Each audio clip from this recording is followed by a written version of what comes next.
The chandeliers of the Marchmont ballroom cast their golden light upon 300 of London's finest,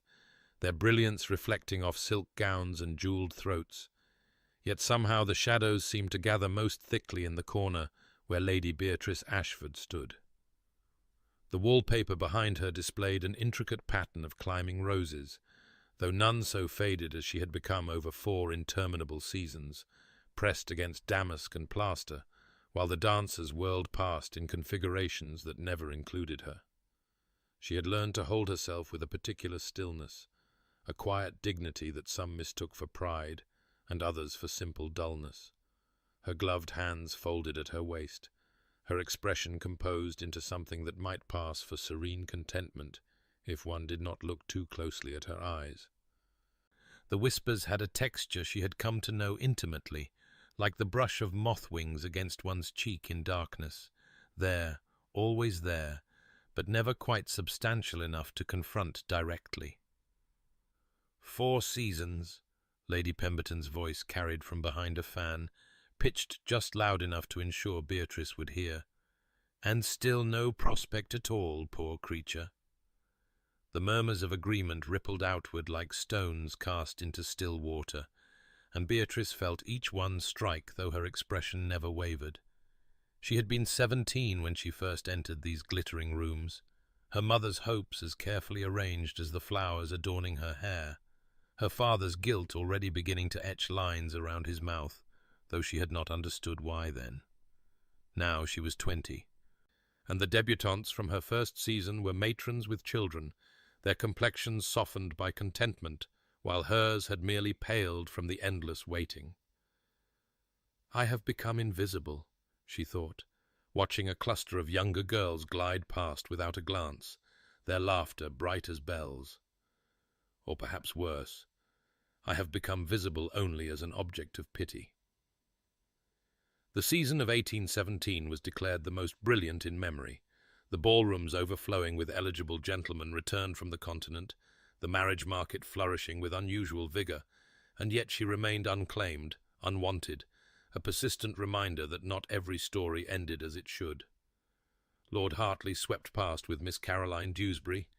and Beatrice remembered when his mother had suggested her as a suitable match just last year, remembered the horror that had flickered across his face, quickly masked, but not quickly enough.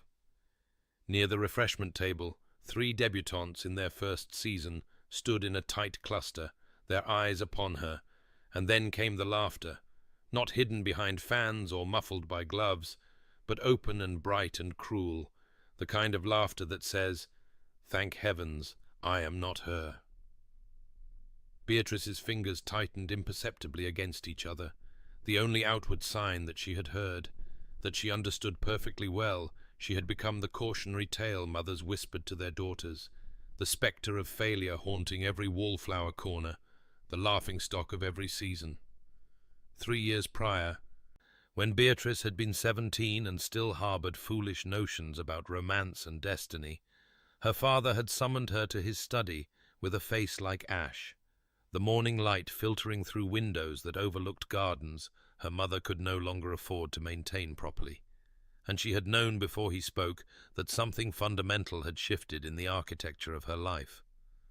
Lord Ashford had never been a strong man, his weakness manifesting not in cruelty, but in that peculiar cowardice that drives men to gaming tables and promissory notes, to the gradual dissolution of estates through cards and dice, and the desperate hope that the next hand would restore everything the last had lost.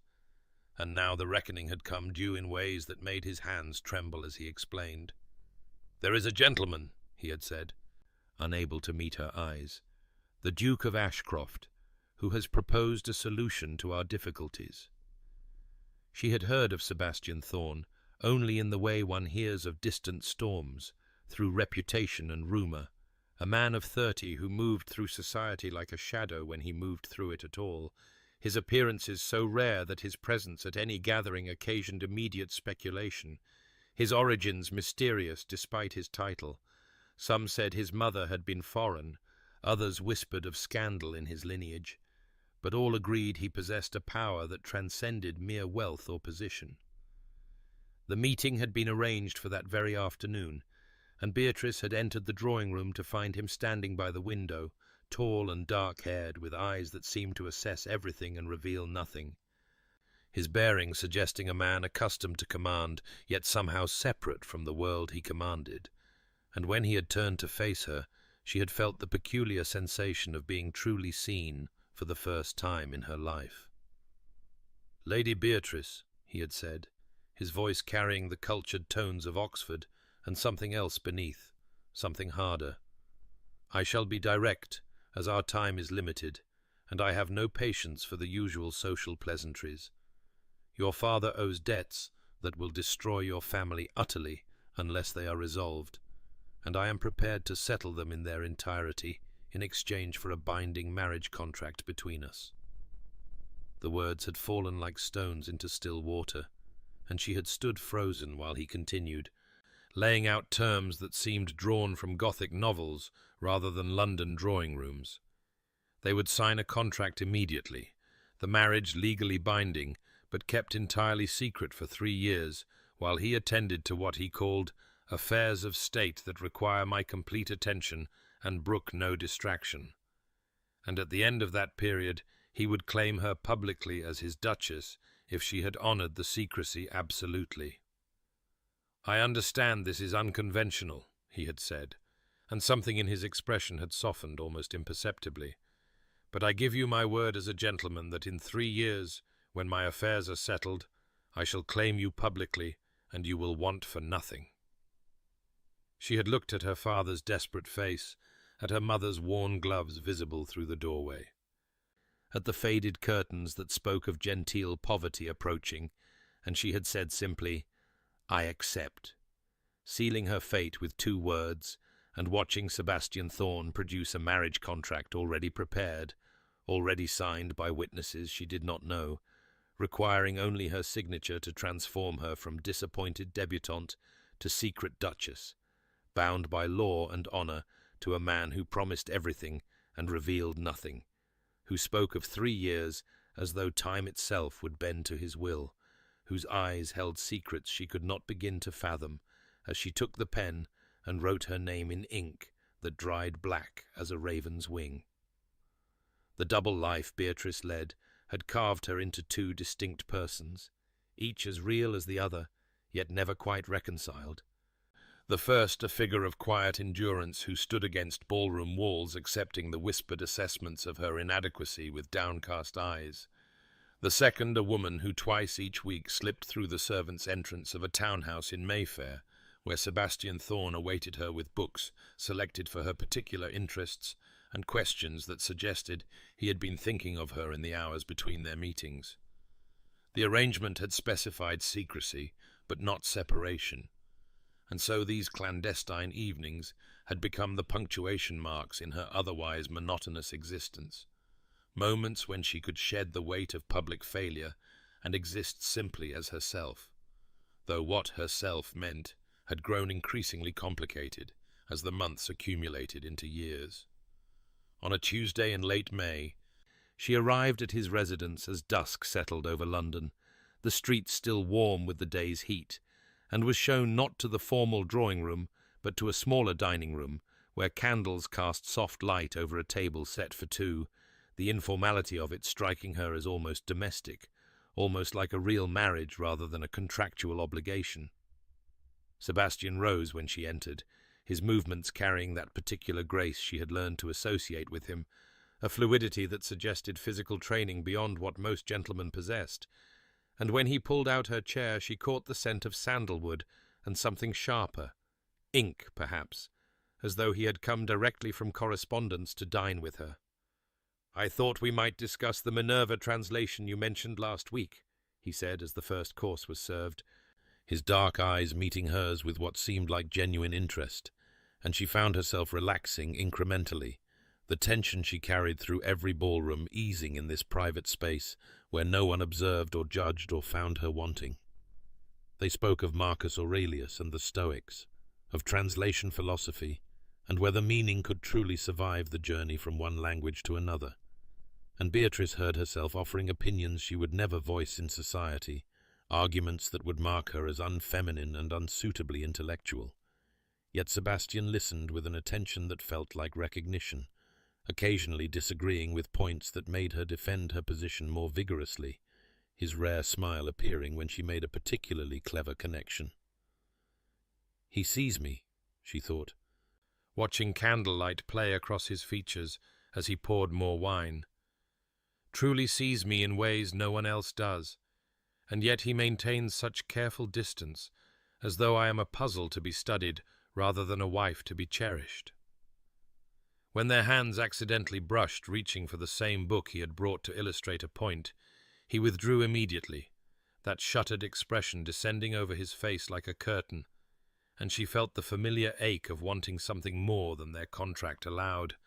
the dangerous stirring of genuine feeling for a man who had promised her nothing beyond eventual public acknowledgement. The evening ended as it always did, with Sebastian escorting her to the servants' entrance where her maid waited, his farewell formal and correct, and Beatrice returned to her family's house carrying the knowledge that tomorrow she would again be the wallflower, the object of pity, while this version of herself, the one who debated philosophy with a duke in candlelight, would retreat into shadow until their next appointed meeting, this strange division of self becoming ever more difficult to bear. Lady Pemberton's garden party arrived with the June roses in full bloom, their cloying sweetness hanging heavy in the air as Beatrice stood beside the refreshment table, trying to make herself invisible, a skill she had perfected over 4 seasons of social failure, watching her mother's increasingly desperate attempts at cheerful conversation with women who had long since written off the Ashford family as unimportant, their declining fortunes evident in everything from her mother's outdated gown to the absence of invitations to the most prestigious events. The garden itself mocked her with its abundance, climbing roses and manicured hedges speaking of wealth her own family no longer possessed, and she had positioned herself near the fountain, where the sound of falling water might cover the whispers she knew followed her like shadows, though today even that small mercy failed her. "Utterly hopeless," Lady Worthington's voice carried across the roses with that particular clarity that suggested she either did not care or actively wished to be overheard. 4 seasons and not a single serious prospect, though one can hardly blame the gentleman when the girl has neither fortune nor beauty to recommend her. Beatrice's hand tightened on her teacup until the delicate porcelain threatened to crack, her face maintaining its careful composure, while something inside her withered, and she watched Lady Pemberton nod in solemn agreement, adding that it was a shame, really, what Lord Ashford's weakness had done to his daughter's prospects, as though Beatrice were not standing mere yards away, as though she were already a ghost haunting the edges of society. The afternoon descended into fresh humiliation when Lord Hartley, a pleasant if unremarkable gentleman of modest fortune, approached under what Beatrice recognized immediately as his mother's forceful direction, the older woman's hand on his elbow propelling him forward with visible determination, and Beatrice steeled herself for whatever awkward conversation was to follow. "Lady Beatrice," he began, his discomfort evident in the way he could not quite meet her eyes, "my mother suggested I might ask if you would care to view the conservatory." But before Beatrice could formulate a response, his mother materialized at his side with a laugh that sounded like breaking glass, declaring loudly that she had been mistaken, that Lord Hartley was expected at another engagement entirely, her message clear to everyone within earshot. Even charitable pity had its limits, and association with Beatrice Ashford had become too damaging to contemplate. Beatrice watched them retreat with her chin held high, though her vision blurred treacherously, and across the garden she caught sight of her father turning away from the scene, guilt etched in every line of his posture, unable to face what his weakness had cost his daughter, while her mother's worried face appeared and disappeared among the crowd like a pale moon behind clouds. The final blow came as afternoon faded toward evening, and the assembled company gathered to hear the Viscount Blackwood announce his daughter Margaret's engagement to the Earl of Somerset's heir, the collective approval and celebration throwing into sharp relief everything Beatrice lacked, and she stood applauding with the rest, while her younger sister Caroline touched her arm with sympathy that somehow hurt worse than mockery, whispering that Beatrice's time would come, though both knew the words for the kindness they were, empty of conviction. That night, Beatrice sat alone in her chamber after her family had retired, the sounds of London filtering through her window, and allowed herself to wonder for the first time if Sebastian Thorne had been real at all, or merely some elaborate fantasy her desperate mind had constructed, whether those candle-lit dinners and philosophical conversations existed anywhere but in her imagination, because surely no man of such power and position would bind himself to society's most pitied failure. Surely the contract itself was delusion born of her father's shame and her own need to believe salvation possible. The 3-year mark approached with autumn, mere months away now, and Beatrice found herself simultaneously dreading and longing for its arrival, knowing that when Sebastian failed to claim her publicly as promised, the last fragile hope sustaining her through these years of humiliation would die, and she would finally have to accept herself as society saw her, utterly hopeless, destined for spinsterhood or worse, the governess position or companion role that awaited women without fortune or prospects, her education and intelligence meaningless in a world that valued only beauty and connections she did not possess. Sebastian Thorne stood in the shadows of Lady Pemberton's garden party watching Beatrice Ashford endure her latest humiliation with that same quiet dignity that had begun to haunt his thoughts in ways the contract had never anticipated, her spine straight as Lord Hartley's mother pulled her son away, as though Beatrice carried some contagion. And Sebastian felt his jaw tighten with an anger he had no right to feel, given that he himself was the architect of her isolation, having bound her to secrecy while he navigated the treacherous political waters that had threatened to swallow his family's legacy whole. The matter had begun 5 years prior, when his uncle's involvement in a failed plot against the Crown had cast suspicion upon the entire Ashcroft line, and Sebastian had spent those years methodically dismantling the network of conspirators, gathering evidence to prove his family's loyalty, while simultaneously rooting out those who would use his name for treason, dangerous work that required absolute discretion and left no room for the vulnerability a publicly acknowledged wife would represent. His enemies were not men who observed gentlemanly codes of honor. They were shadows who struck at families, at loved ones, at anyone who might provide leverage. And so when Lord Ashford's gambling debts had presented an opportunity to secure a future wife while maintaining complete secrecy, Sebastian had seen it as perfect timing, a way to fulfill his duty to provide an heir while keeping any potential duchess safely anonymous until the threats were neutralized. What he had not anticipated was Beatrice herself, the way her mind worked through problems with a precision that rivaled his own, her unexpected humor emerging in their private conversations, the particular tilt of her head when she considered a new idea. And somewhere between their first awkward dinner and their most recent discussion of Herodotus, he had stopped seeing her as a contractual obligation and begun seeing her as the woman he found himself thinking of when he should have been focused on matters of state and survival.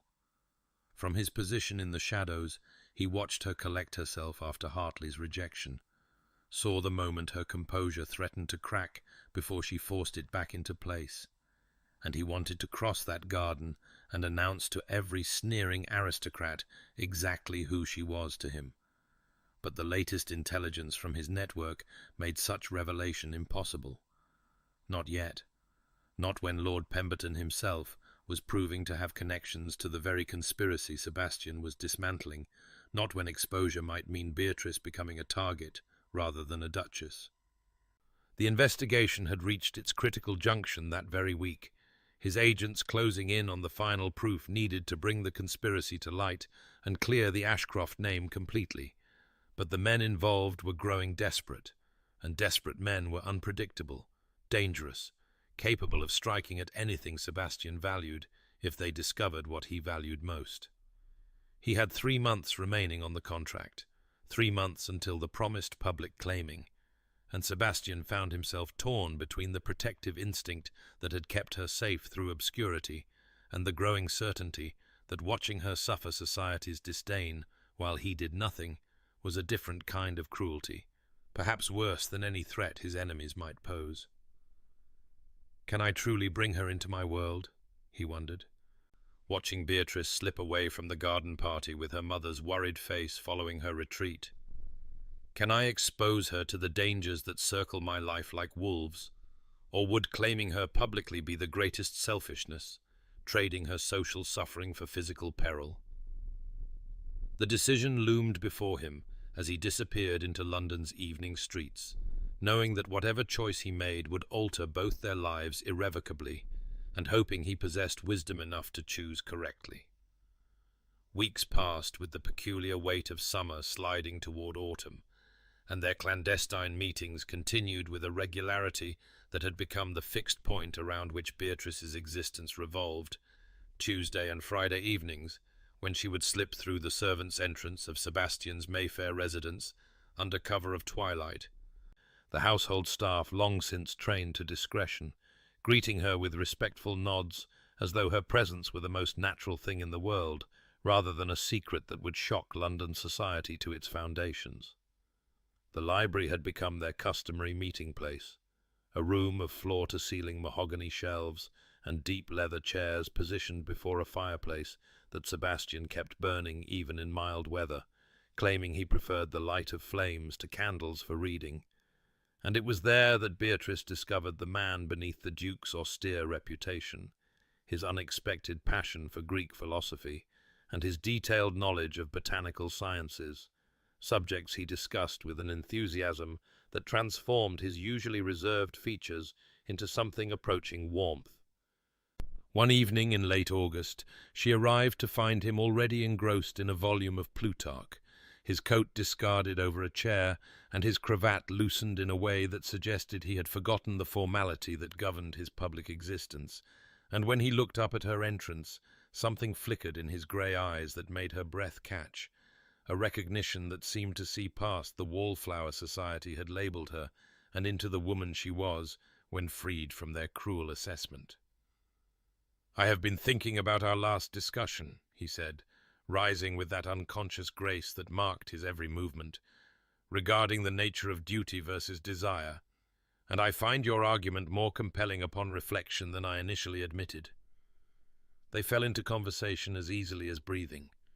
debating whether Aristotle's conception of eudaimonia could be achieved through obligation alone or required elements of genuine choice.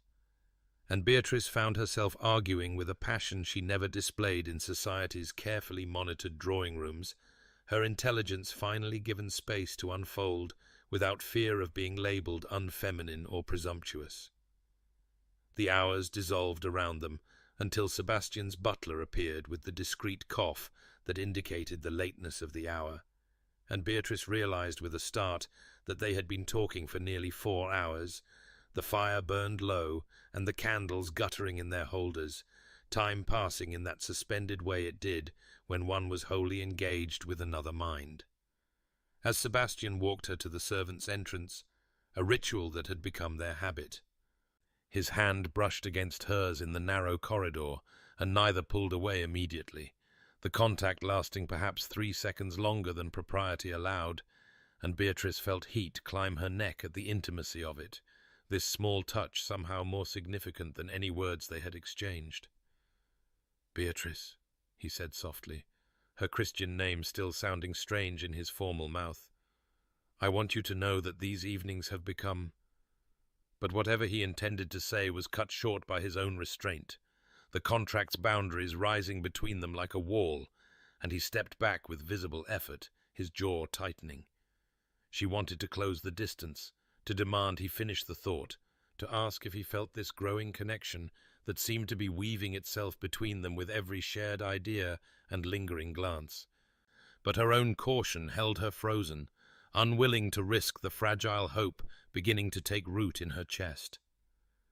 The moment passed, and she slipped out into the London night, carrying the ghost of his unfinished sentence, while beyond the walls of their secret meetings, her sister Caroline received her 3rd marriage proposal that week, and their mother fretted openly about what was to become of Beatrice, whose fourth season was drawing to its mortifying close with no prospects whatsoever, society's mockery growing bolder as her situation grew more desperate, though none of them knew that in the quiet sanctuary of Sebastian's library something was shifting between contractual obligation and genuine regard, slowly, cautiously, like spring flowers pushing through the last stubborn snow of winter.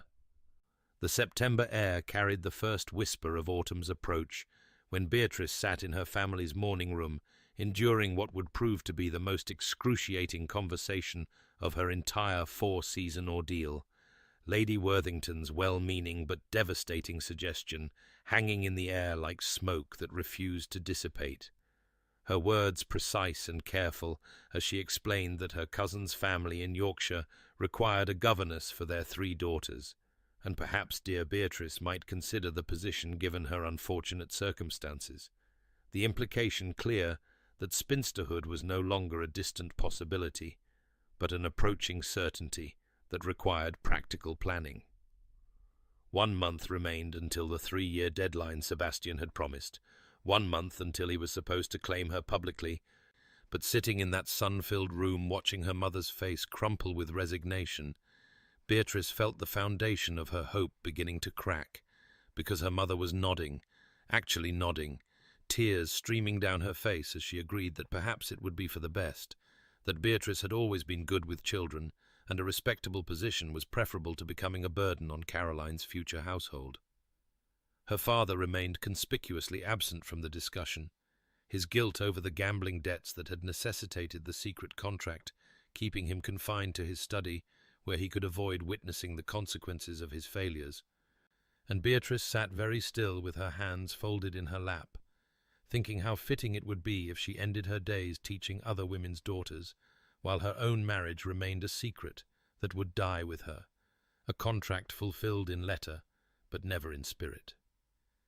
Meanwhile, across London in his study at the Ashcroft residence, Sebastian received intelligence from his most trusted agent that made his blood run cold, not merely information about the conspiracy he had been dismantling, but evidence that his enemies had begun investigating his private life, asking questions about his movements on Tuesday and Friday evenings, making inquiries among servants, and the agent's final words carried a warning that could not be ignored, that any weakness Sebastian possessed would be discovered and exploited without mercy. The timing was catastrophic, because his network had also brought him news of the governess position, of Beatrice's mother weeping her agreement, of Lady Worthington's kindly meant assassination of whatever remained of Beatrice's social standing, and Sebastian found himself pacing his study like a caged wolf, trying to determine which danger was greater, the threat to Beatrice's life, if he claimed her now while his enemies circled, or the destruction of her spirit, if he allowed her to slip away into the anonymity of paid employment. His investigation was nearly complete. 3 more weeks, and he would have sufficient evidence to bring before the Crown, to clear his family's name and eliminate the threats that had necessitated secrecy. But 3 weeks might as well be 3 years if Beatrice accepted that position and disappeared into Yorkshire, beyond his reach, beyond society's mockery perhaps, but also beyond any chance of the future he had begun to envision in those quiet evenings when her laughter filled his library and her mind challenged his assumptions about duty and desire. The choice crystallized before him with brutal clarity: keep her safe through continued anonymity and lose her entirely to a life of genteel servitude, or risk everything by claiming her now, 1 month early, while his enemies still had power to strike, and the danger remained tangible and real. And Sebastian stood at his window watching London's streets fill with evening shadows, wondering if he possessed the courage to choose her happiness over her safety, or if he would prove himself a coward who hid behind noble justifications, while the woman he had come to need more than he had ever intended slipped through his fingers into a future that did not include him at all. The Marchfield ball arrived on a Thursday evening, thick with the scent of forced hothouse roses and the brittle gaiety of London's elite, celebrating what seemed an endless succession of betrothals, and Beatrice stood in her customary position near the potted palms, watching the ballroom transform into a theatre of announcements as couple after couple stepped forward to receive society's congratulations, including Eleanor Hartwick, who had debuted the same season as Beatrice and was now expecting her second child, and Margaret Thornbury, who had been considered plain until her substantial dowry attracted a viscount, and even shy little Anne Weatherby, who had married a country squire and seemed genuinely content despite his lack of title. Each announcement felt like a small death, a reminder that 4 years had passed since Beatrice's own debut, and she stood exactly where she had begun, except older now and more thoroughly dismissed, the young debutantes of this season not even bothering to mock her anymore, but simply looking through her as though she were part of the wallpaper pattern, not threatening enough to warrant cruelty, and not interesting enough to warrant acknowledgement. Lady Pemberton approached with that particular expression of saccharine concern that aristocratic women perfected for delivering social assassinations, her fan fluttering as she said in a voice pitched to carry to the nearby listeners, "Dear Beatrice, I have been meaning to speak with you about your future. Surely you must know that spinsterhood is nothing to be ashamed of in this modern age. Why, my own cousin never married, and she runs a very respectable household in Bath, quite content with her independence, I assure you." And something in Beatrice's chest cracked,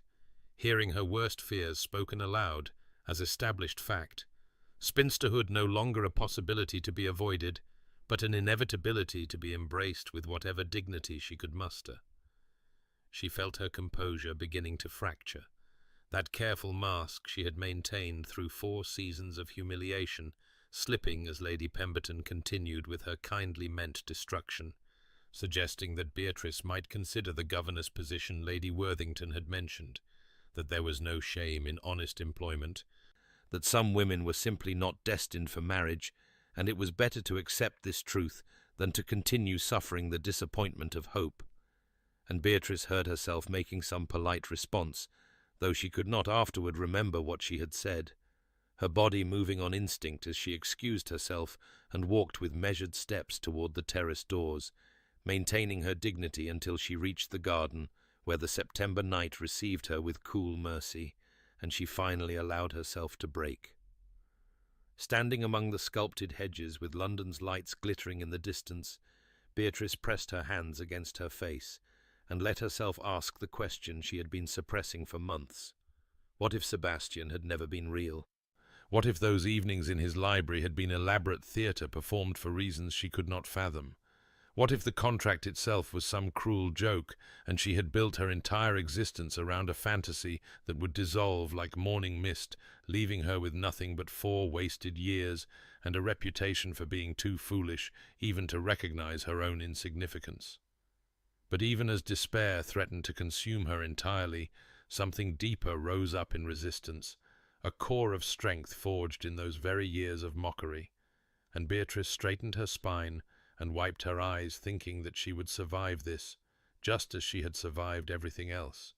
that with or without Sebastian's promised claim, she possessed value that society's shallow assessment could not diminish,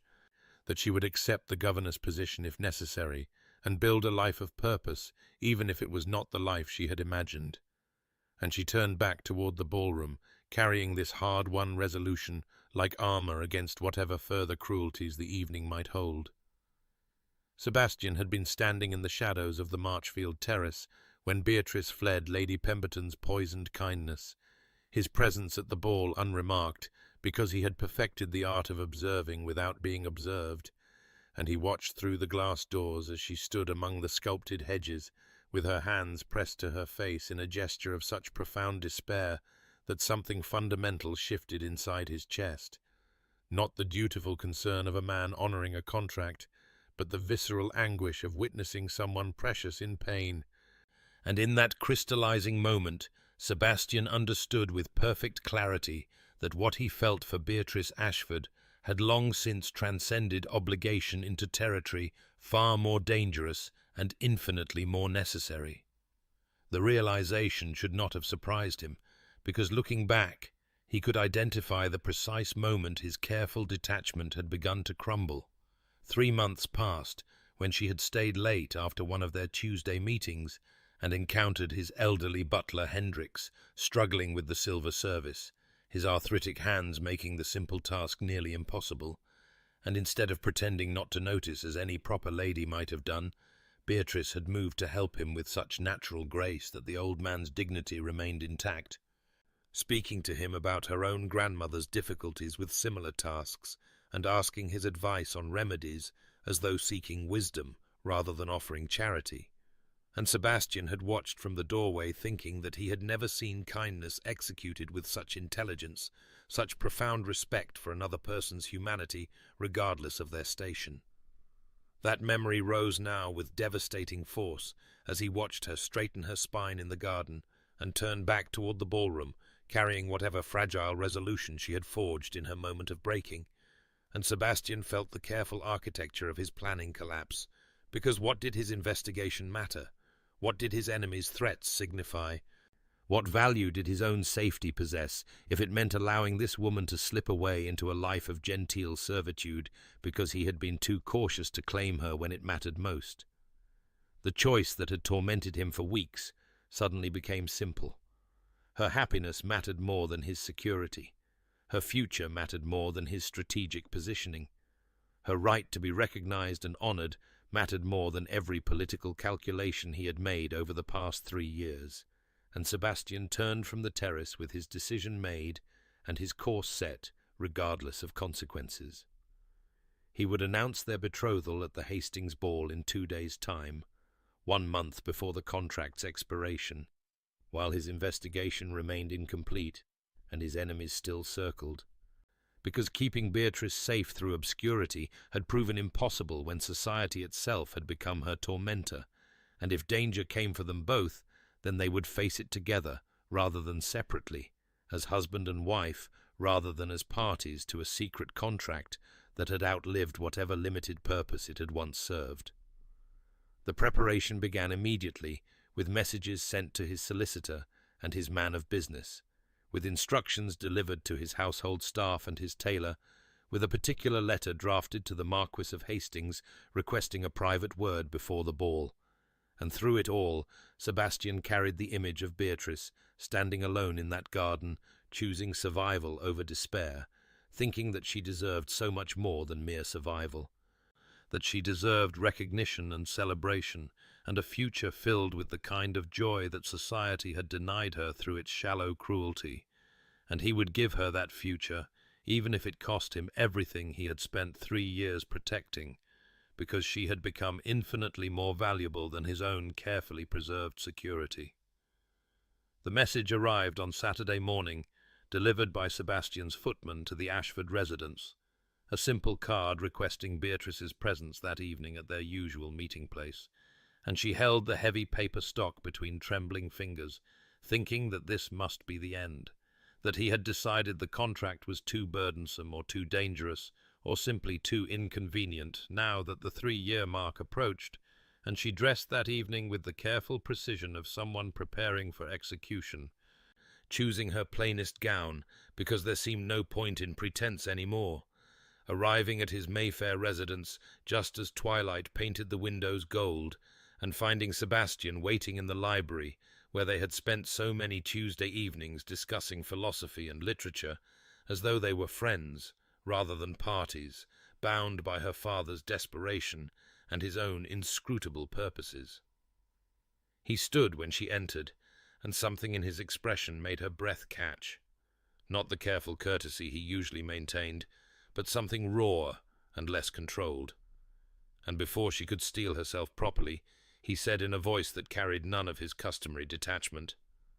"I owe you an apology. That 3 years cannot adequately convey, Beatrice. I have watched you endure humiliation that was partly of my making. I have maintained this arrangement for reasons that seemed compelling at the time, but now appear merely cowardly, and I have allowed you to believe yourself unloved when the truth is that I—" But he stopped there as though the words themselves were too costly to speak,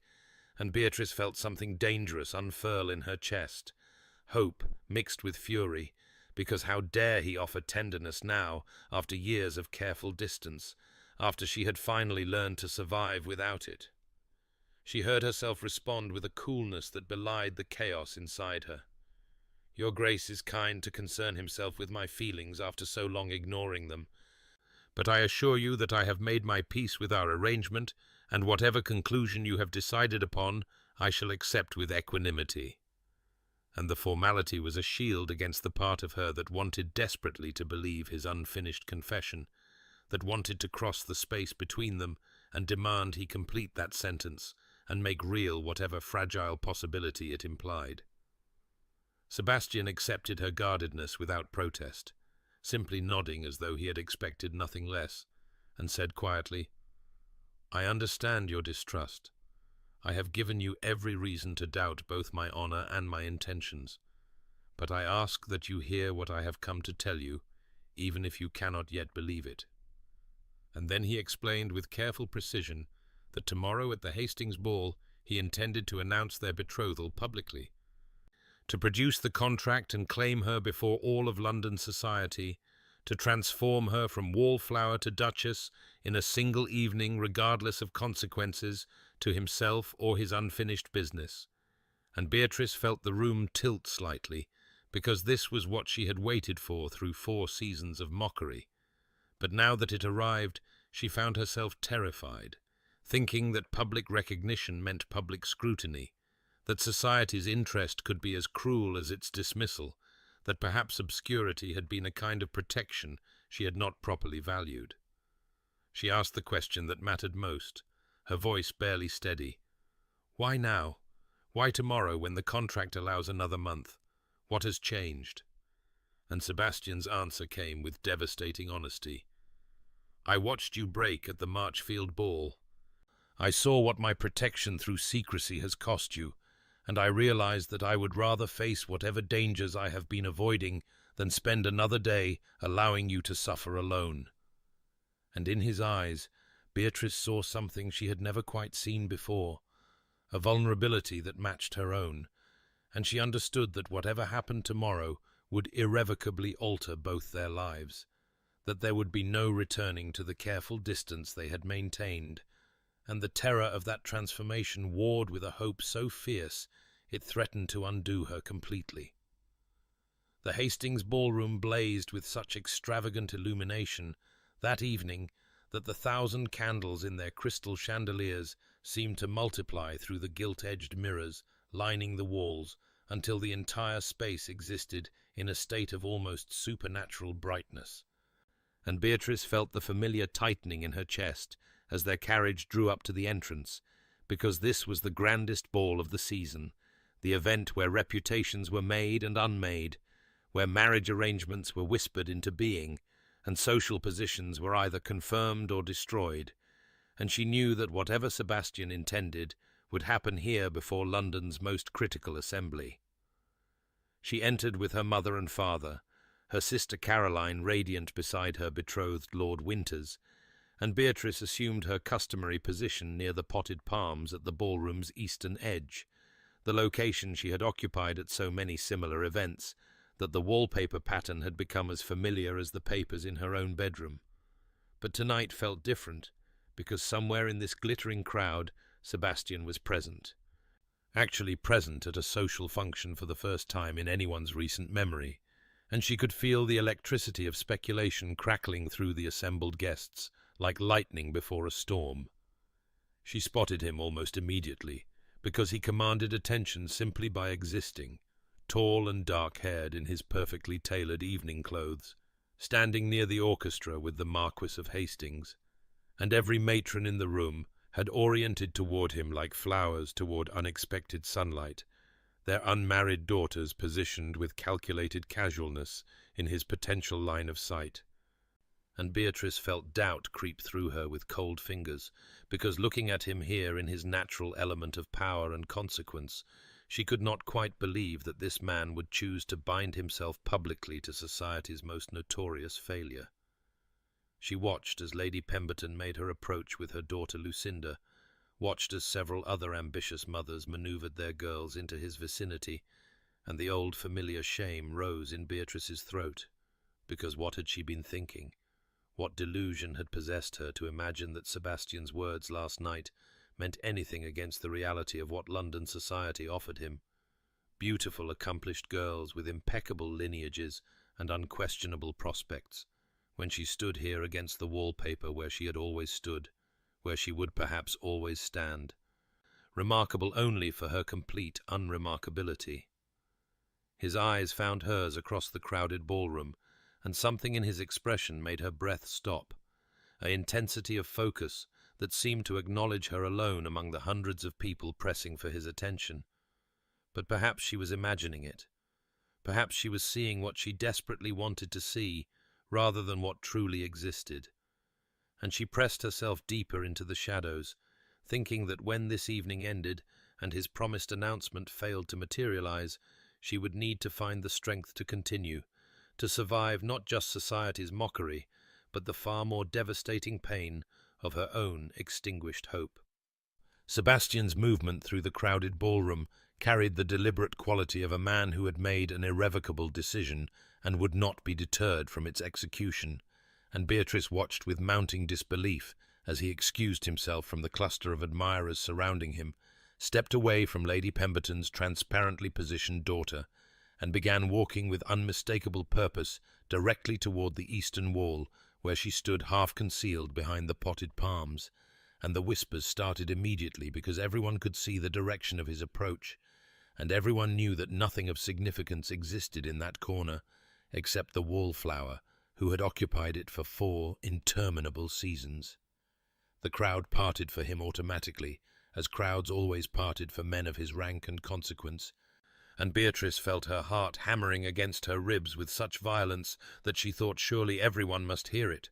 thought that perhaps she should flee before he reached her, and whatever humiliation this moment contained could unfold. But her feet seemed rooted to the floor, and her eyes locked on his approaching figure, with the helpless fascination of someone watching their entire world transform before them. And she registered with some distant part of her mind that the orchestra had faltered slightly, that conversation throughout the ballroom had dropped to urgent whispers, that every eye had turned to witness the Duke of Ashcroft walking with clear intention toward society's most notable failure. He stopped directly before her, and the whispers swelled into something louder. Speculation crackling through the assembly like wildfire, and Beatrice saw Lady Pemberton's face drain of colour in her peripheral vision, saw her own mother's expression shift from confusion to dawning hope, saw Caroline grip Lord Winter's arm with white-knuckled intensity, and then Sebastian was bowing before her with the formal precision required by society's strictest protocols, his dark eyes never leaving hers, and she watched as though from a great distance as he extended his gloved hand toward her in unmistakable invitation. His voice when he spoke carried clearly enough that the nearest observers could hear every word, and he said with a formality that somehow conveyed intimacy, "My lady, would you honor me with this dance?" And the phrasing was traditional, but the context was revolutionary, because dukes did not request dances from wallflowers, did not single out unremarkable girls for public attention, did not extend their hands with such obvious intent to women whom society had collectively dismissed as beneath notice.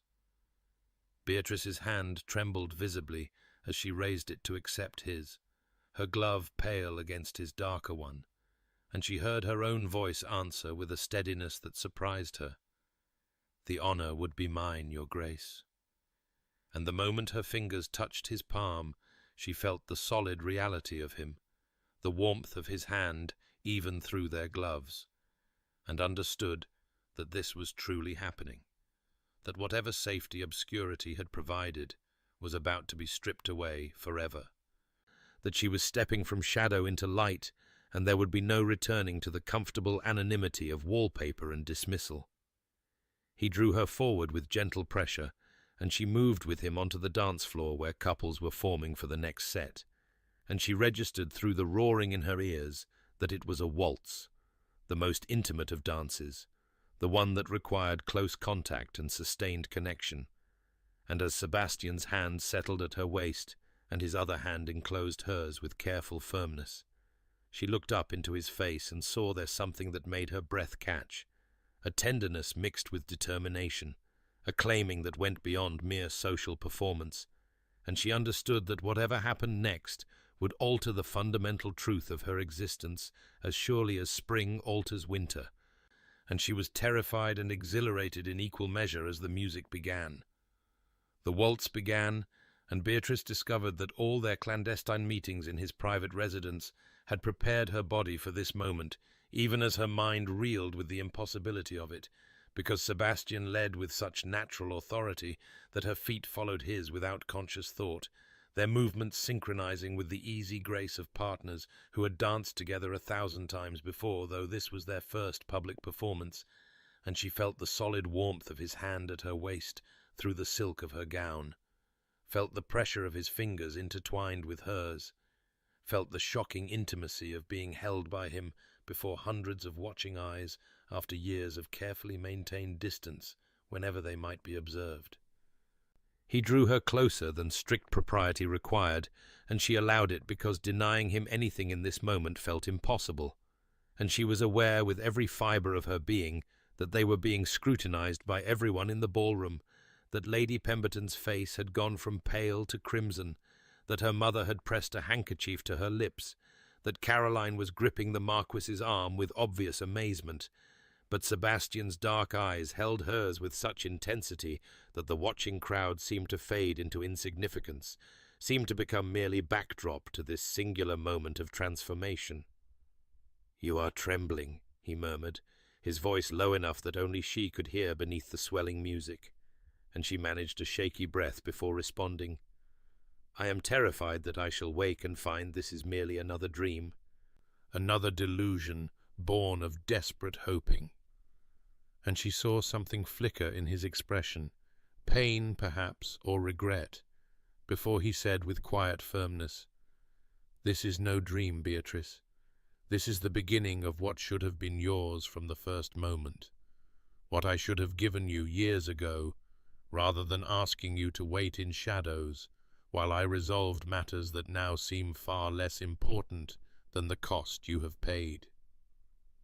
She felt tears threatening, and blinked them back, because she would not weep here before all these people who had dismissed her, would not give them the satisfaction of seeing her overcome,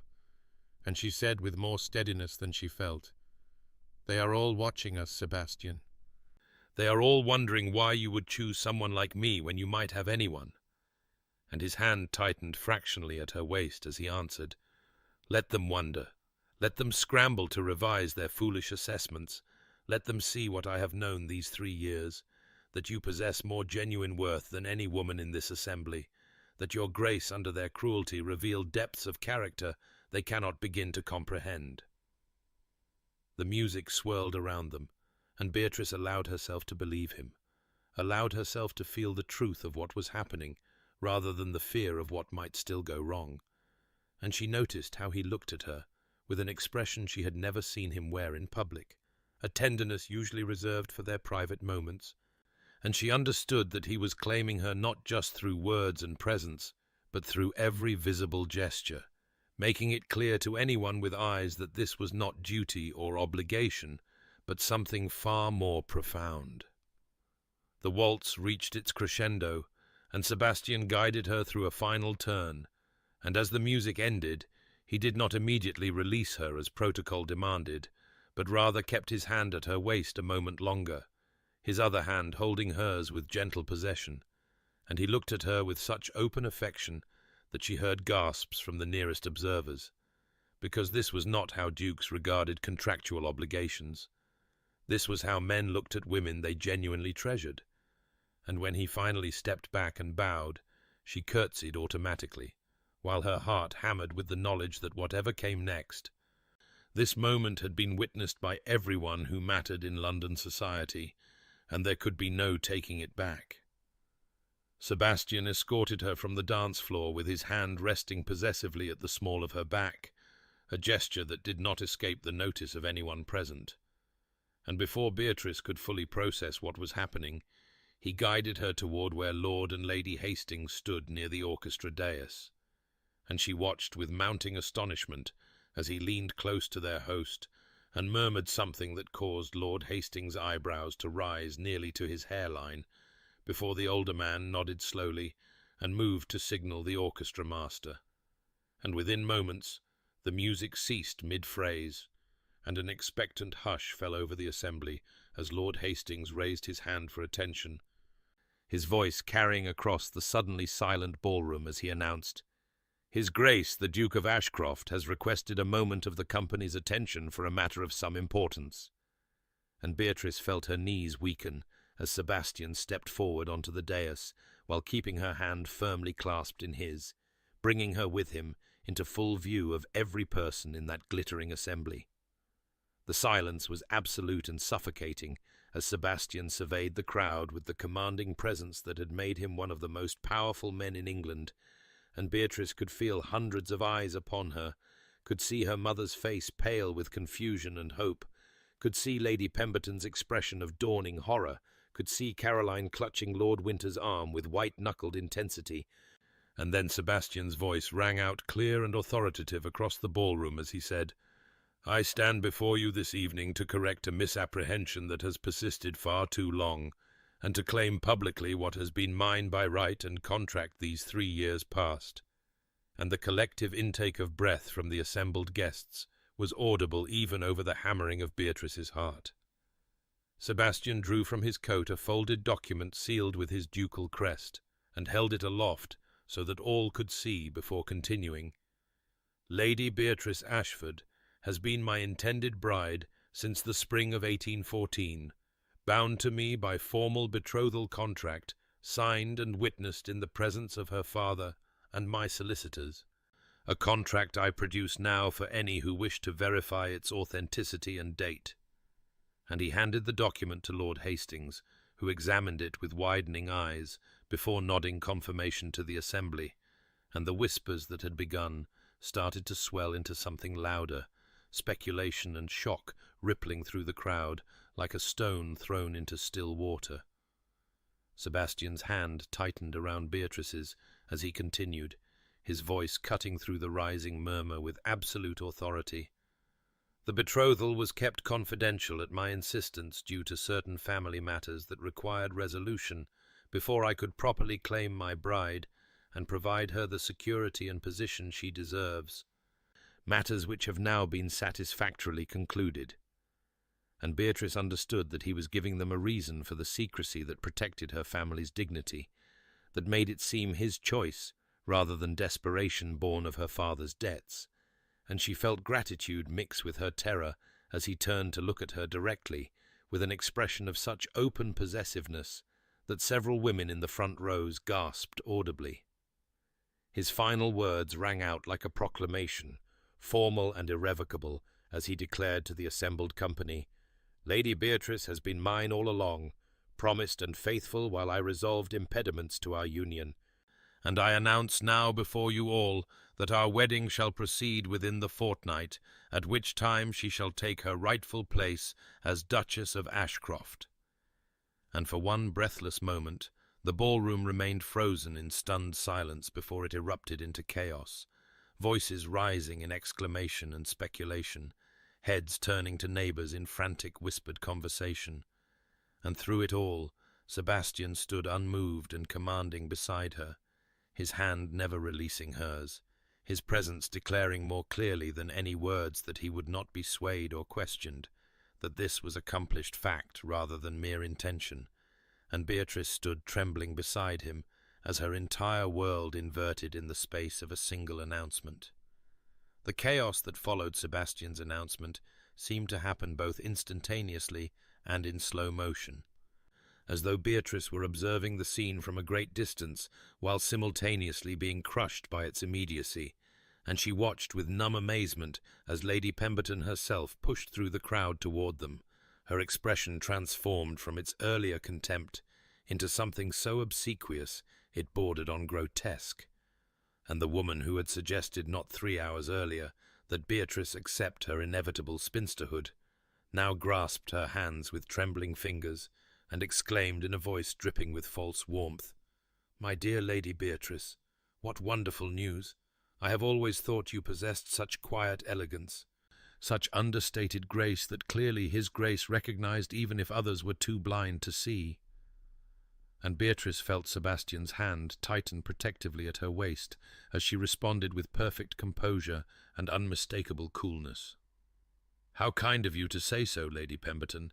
though I confess I do not recall you expressing such sentiments during our previous encounters." And she watched the older woman's face flush crimson before she stammered some excuse and retreated into the pressing crowd. Others surged forward with similar desperation, women who had cut her direct in hallways, now claiming long-standing admiration, gentlemen who had looked through her as though she were furniture, now bowing with exaggerated deference, and Miss Hartley, whose brother had rejected even the suggestion of Beatrice's name just weeks earlier, appeared at her elbow with tears in her eyes, claiming they had always been such dear friends, such close companions.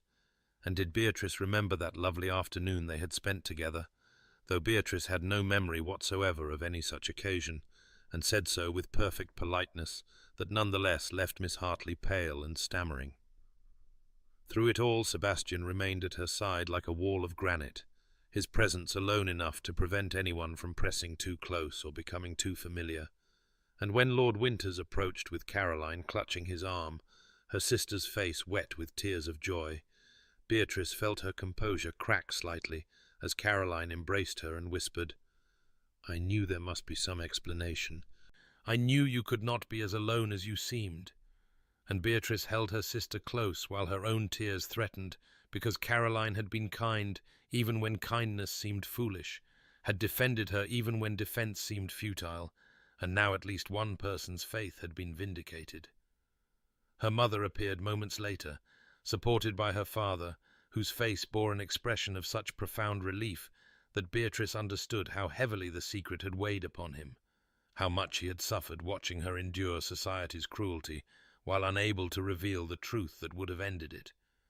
And when her mother embraced her, she was weeping so profoundly that she could not speak, could only hold Beatrice close and stroke her hair as though she were a child again. And Beatrice felt years of tension between them dissolve in that moment, because her mother had not known, had genuinely believed her daughter destined for spinsterhood, and had grieved for it, and now discovered that grief had been unnecessary all along. Sebastian leaned close and murmured against her ear, "There is a private withdrawing room beyond the second corridor. Shall we claim a moment's peace?" And Beatrice nodded gratefully, because the press of bodies and voices was becoming overwhelming, the sudden reversal too much to process amid such chaos,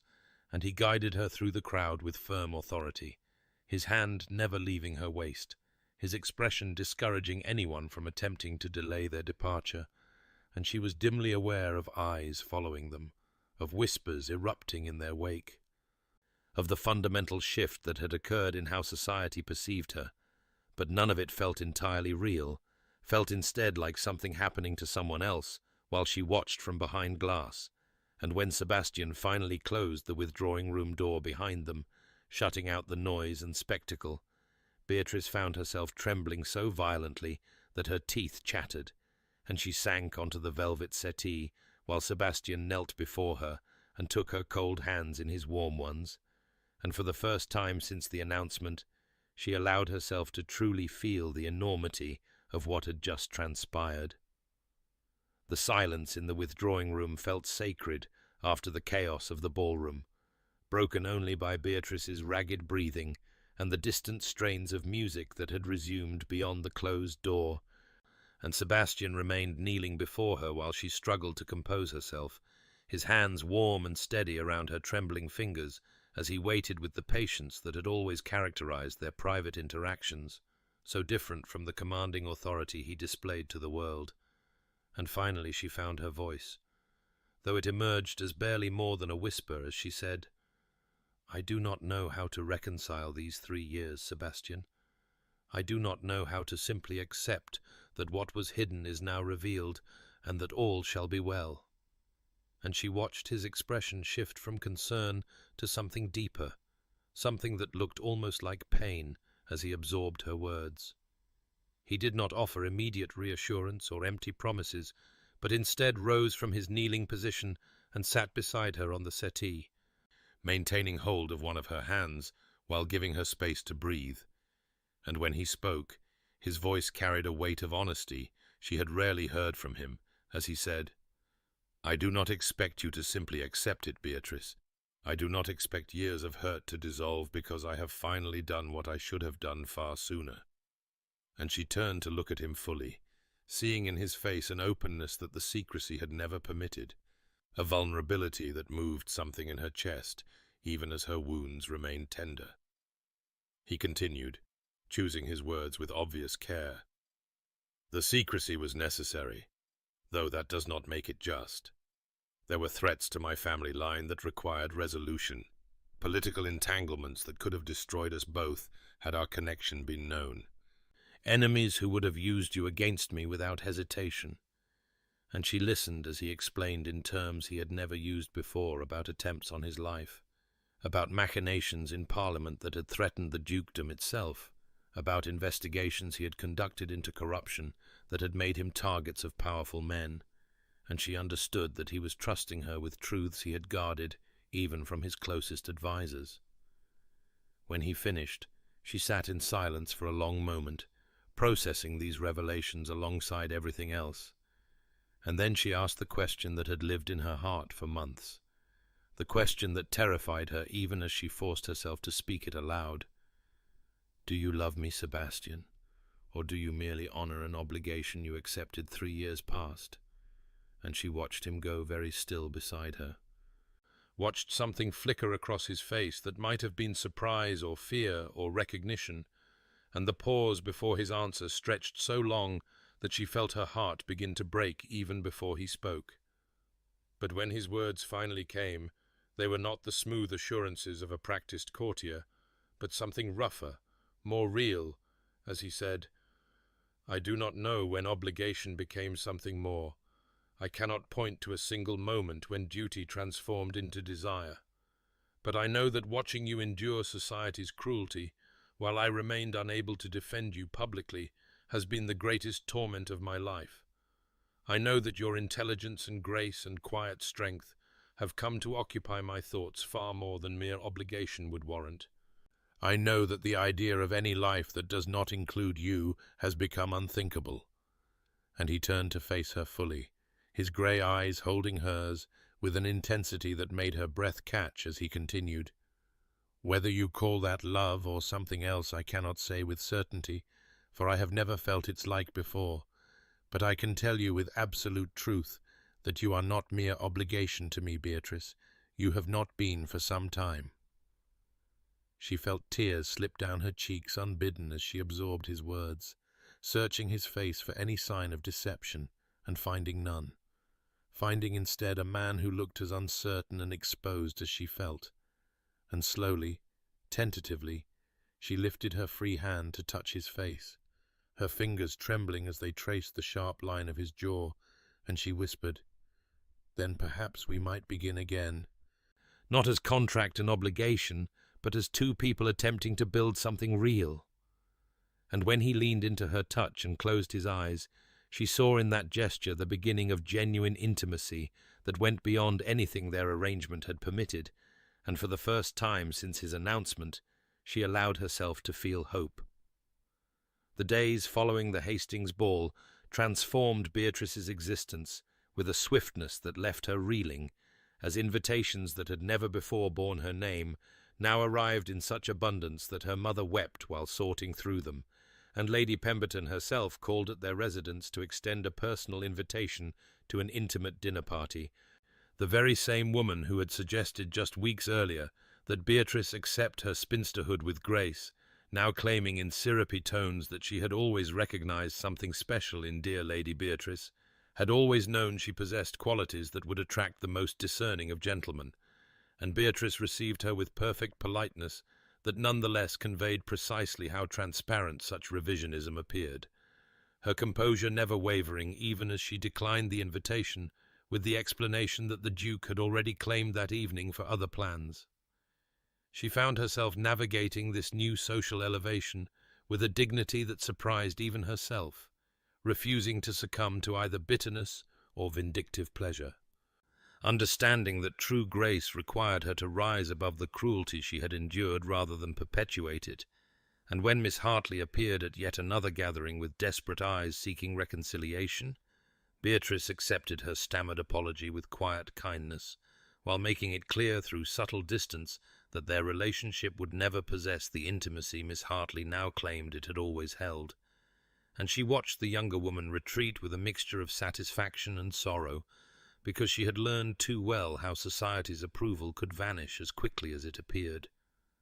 Sebastian courted her publicly with a deliberateness that spoke of genuine intention rather than mere obligation, appearing at her residence each afternoon with flowers chosen specifically for their meaning, white camellias for adoration, pink roses for grace, forget-me-nots for true love,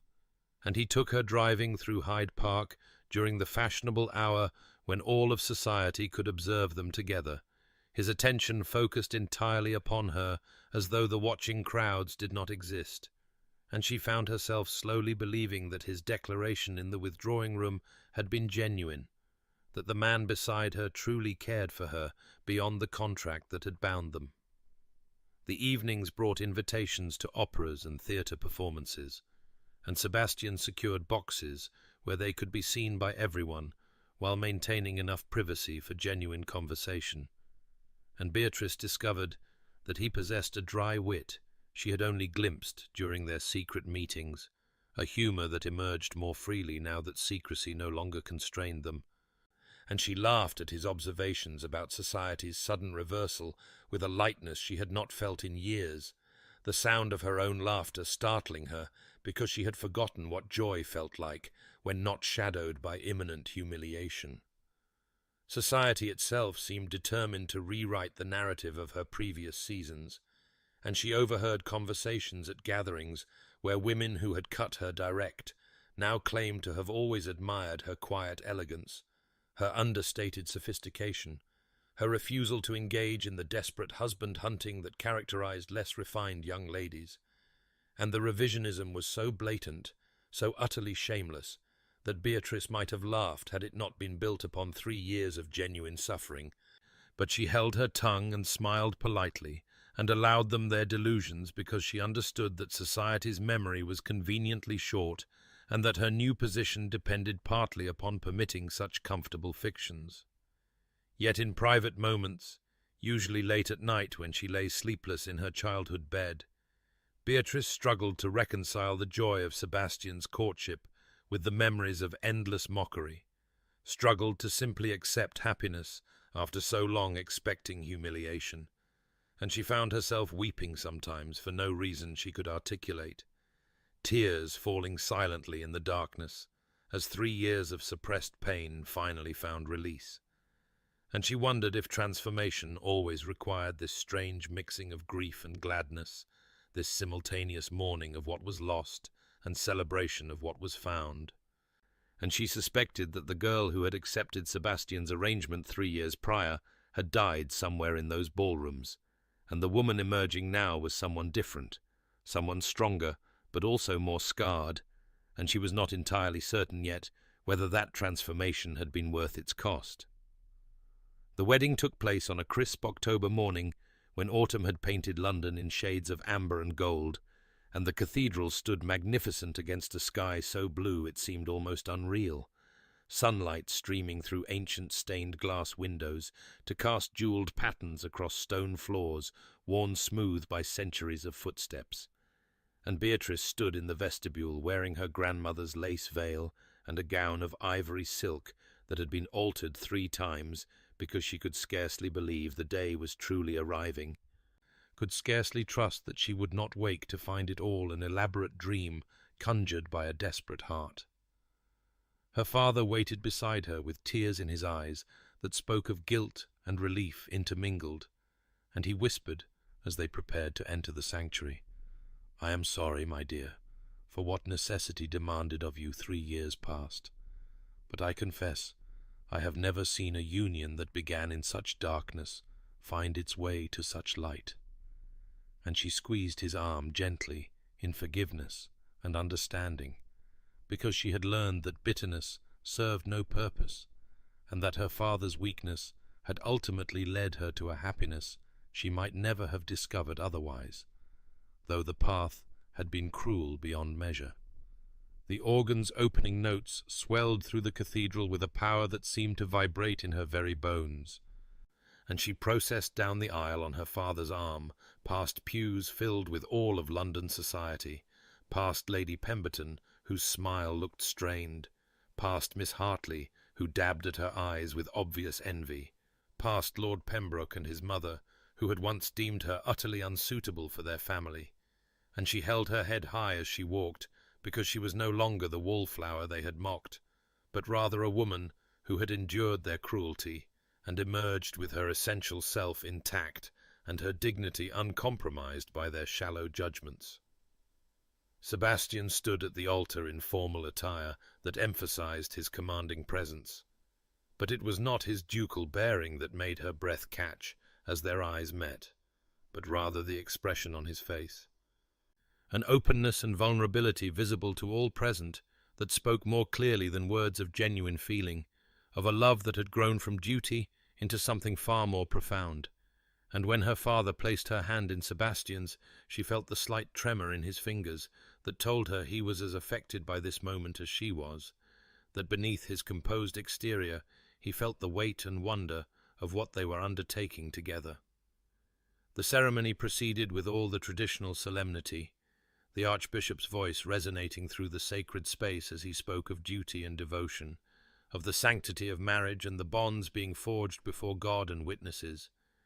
But Beatrice heard these familiar words differently now because they applied to her in a way she had never imagined during those years of social exile, and when the moment came for vows, she spoke her promises clearly and without hesitation, watching Sebastian's eyes as she pledged herself to this man who had been contract and obligation and was becoming something infinitely more precious. His own vows carried a weight that seemed to reach beyond the scripted words, his voice steady but laden with emotion as he promised to honor and cherish her, to remain faithful in sickness and health, in prosperity and adversity, until death alone should part them. And she heard in those traditional phrases everything he had left unspoken during their years of secrecy, heard apology and promise and devotion intermingled, and when he slipped the ring onto her finger with hands that trembled slightly, she knew that whatever had brought them to this moment, the future they were building would be founded on something real and chosen rather than merely contracted and obligatory. The Archbishop pronounced them husband and wife before the assembled congregation, his words making official what had been legally binding for 3 years, but emotionally distant until recently. And then Sebastian lifted her veil with careful reverence and kissed her for the first time, before all of society, their first kiss, laden with 3 years of restraint and longing and patience, and she felt in that contact a promise of intimacies yet to be discovered, of a physical connection that would mirror the emotional understanding they had been building in private. And when they finally drew apart to face the congregation as Duke and Duchess of Ashcroft, the applause that filled the cathedral felt like vindication and triumph, and the closing of one chapter, while another infinitely brighter one began to unfold before them. 2 years had passed since that October wedding, 2 years that had transformed Beatrice's existence in ways both profound and subtle, and she sat now in the morning room of their London residence as spring sunlight streamed through windows overlooking gardens she had designed herself, gardens filled with the white camellias Sebastian had brought her during their courtship, and roses in every shade from palest blush to deepest crimson.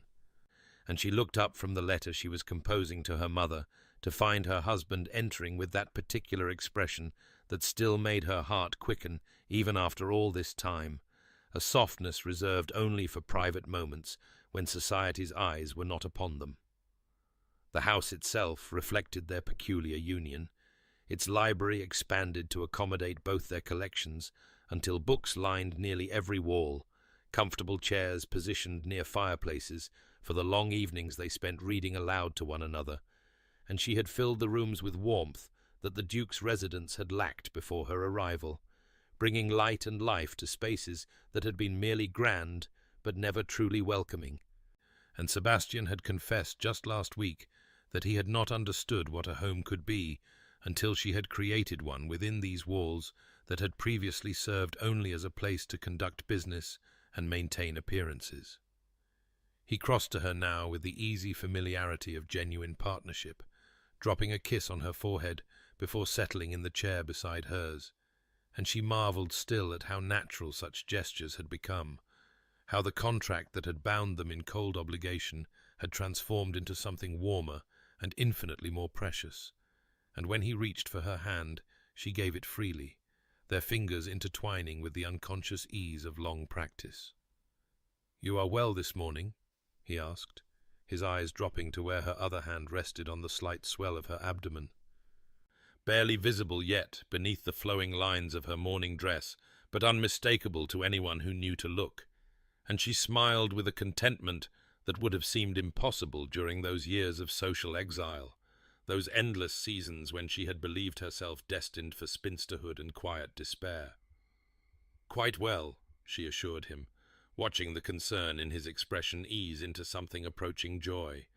because they had waited for this moment with patience born of understanding that their union required time to heal from its unusual beginning before bringing new life into its midst. And she had insisted, despite his protests, that she needed those 2 years to truly believe in their happiness before attempting to share it with a child. The sound of arrival in the entrance hall interrupted their peaceful moment,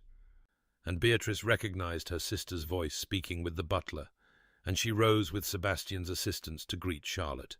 who swept into the morning room with the particular energy that characterized her personality, her own marriage to Lord Whitmore having produced 3 children in as many years, and a relationship that appeared perfectly conventional and perfectly shallow in equal measure. Charlotte embraced her with genuine affection before stepping back to study her with knowing eyes, and Beatrice watched recognition dawn on her sister's face as she observed the subtle changes that pregnancy had begun to work upon Beatrice's figure, and Charlotte's delighted squeal brought Sebastian back into the room from where he had discreetly withdrawn to give the sisters privacy for their greeting. The morning passed in pleasant conversation over tea and cakes, and Beatrice found herself comparing her sister's marriage to her own with something approaching pity rather than envy, because Charlotte spoke of balls and parties and social conquests with breathless enthusiasm, while rarely mentioning her husband except in terms of what he provided or permitted.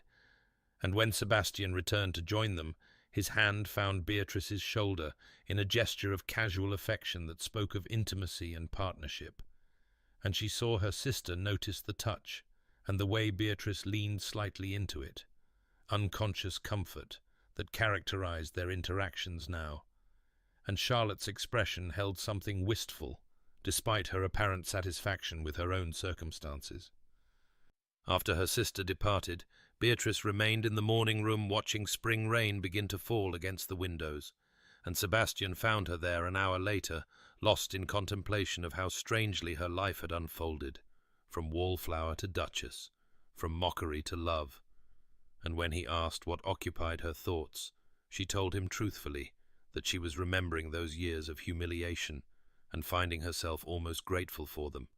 because suffering had taught her to value what she now possessed, had taught her that happiness earned through patience and endurance held deeper sweetness than pleasure that came too easily. And he knelt beside her chair and took both her hands in his, and told her that her grace under cruelty had been what first made him truly see her, had been what transformed obligation into something far more profound, and she believed him, because 2 years of partnership had taught her to recognize truth in his voice, and she had learned finally to trust in happiness rather than waiting always for its inevitable withdrawal. The summer ball at Lady Worthington's residence 3 years after that transformative announcement found Beatrice standing in a position of honour rather than obscurity, her hand resting on Sebastian's arm as they greeted guests with the easy grace that characterized their partnership now, and she wore sapphires that matched her gown and caught the candlelight with every movement. But it was not her jewels that drew admiring glances, but rather the unmistakable radiance that came from genuine happiness, from a life built on understanding and patience rather than mere social advancement. And when she caught sight of a young woman hovering near the wallpaper in a position achingly familiar from years past, wearing a gown slightly out of fashion and an expression of quiet resignation, Beatrice felt her heart contract with recognition and memory of what such nights had once cost her in dignity and hope. She excused herself from Sebastian's side with a touch to his hand that communicated volumes in the silent language they had developed over years of partnership, and he responded with the slightest nod and a look of such understanding that it still amazed her how completely he could read her thoughts, and she crossed the ballroom with deliberate purpose toward the young woman who seemed to be trying to disappear into the damask wallpaper. And when Beatrice approached with a warm smile, the girl's eyes widened with something between terror and desperate hope that society's most elevated duchess would deign to notice her existence at all. "The music is quite lovely this evening, is it not?" Beatrice offered gently, positioning herself beside the girl in a manner that suggested companionship rather than condescension,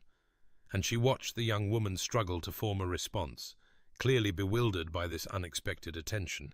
and Beatrice continued softly, "I confess, I remember standing in precisely this spot during my 4th season, believing myself invisible to everyone, save those who took particular pleasure in remarking upon my continued unmarried state. And I wondered then if I would ever know anything beyond the particular cruelty of being society's perpetual disappointment."